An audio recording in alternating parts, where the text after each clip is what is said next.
Soki olingi otala émission ya Kambangu info plus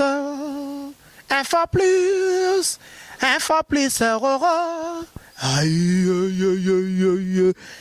na cliquer na koti YouTube na tala info plus pona mona bansango ya miziki ya culture pea makambo nyonso ezaleka info plus tala pe mona info plus otala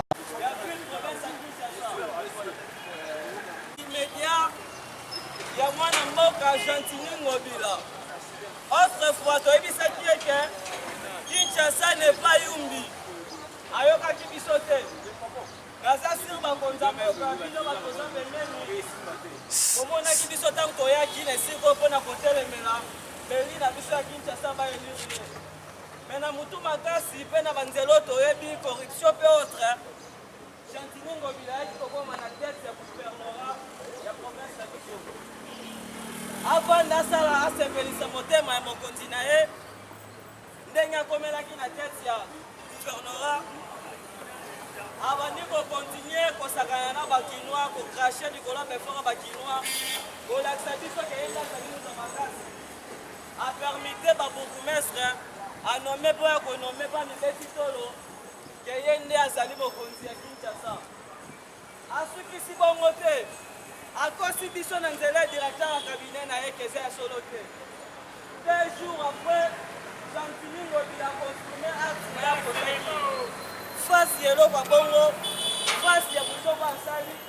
face ya violation grave ya batexte ya république asali biso tokoki kotikala kimia te mpo na yango lelo tosangani awa koannonce dès aujourd'hui depuis ya bamanifestation ya grande envergure kino tokomona l'usurpateur Gentini Ngobila kolonga na tete ya province ya Kinshasa to mpe koretire carrément barete na ye mpe eseni oyo azali organe ya dignité awa kosikele biso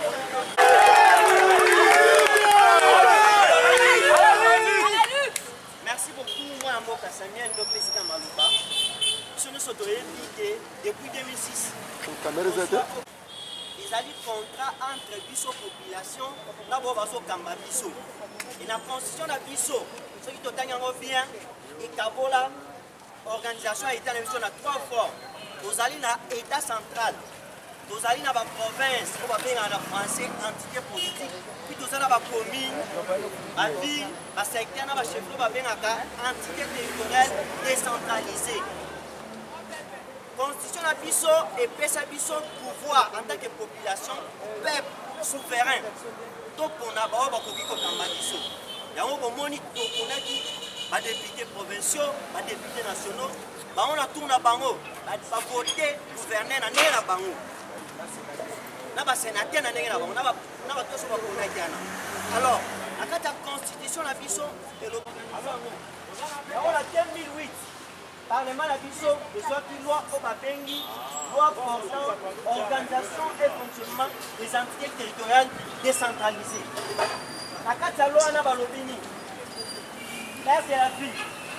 bourgmestre chef ya secteur na chef ya chefferie bango nyonso fale baponama na lolenge eseleli biso bato vote bachefin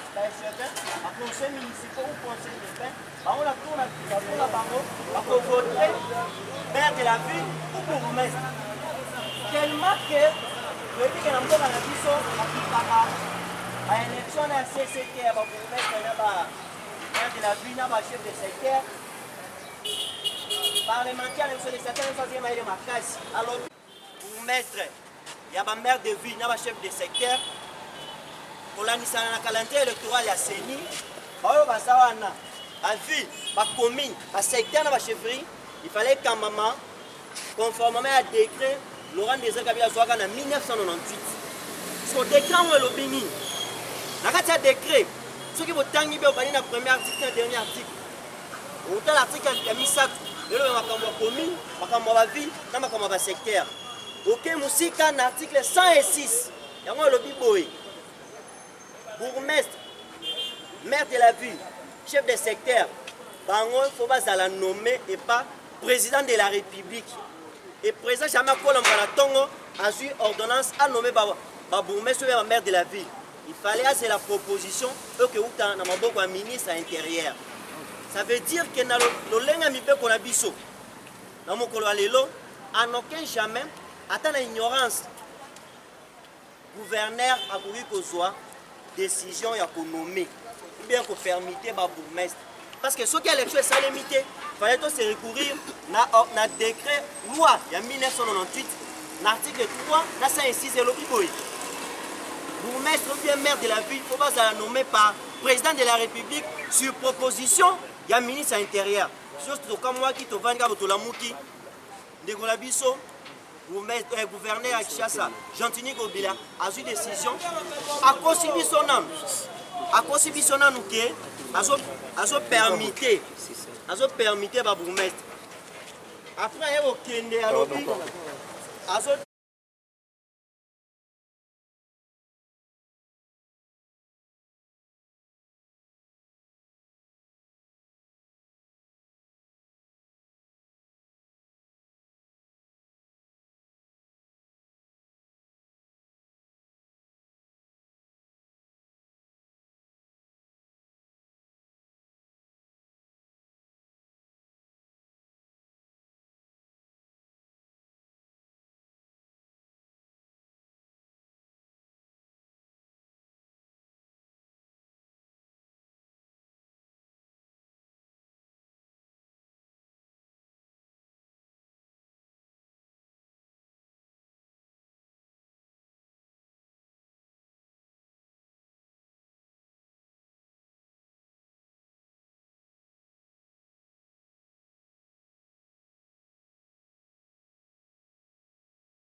province ya Kinshasa tomoni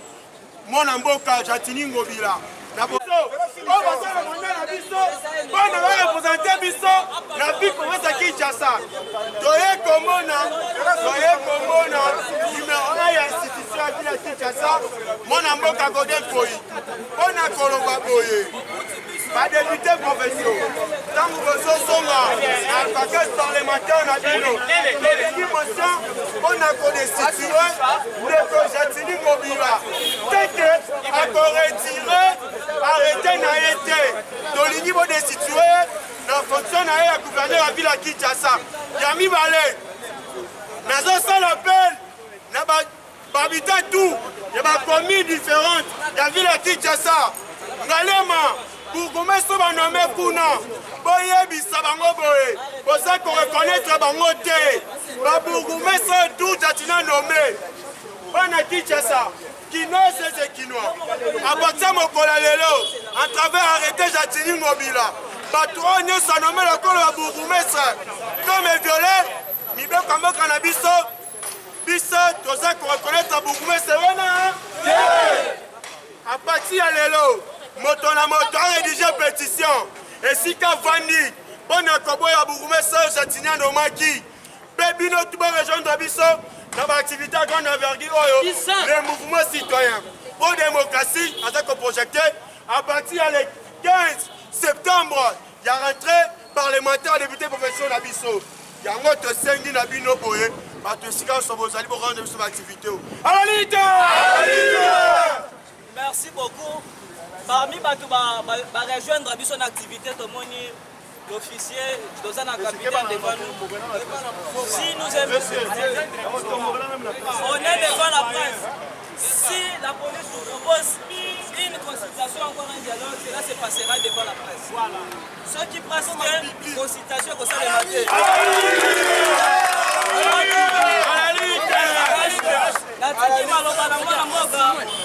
H. Patrick Moussassa. azolobela message ya biso mokolo mpe azolance message na beli nyonso ya Kinshasa.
Soki olingi otala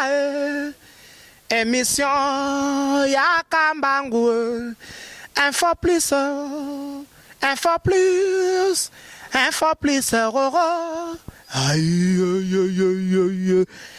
Na cliquer, na koti YouTube, na tala info plus, roro.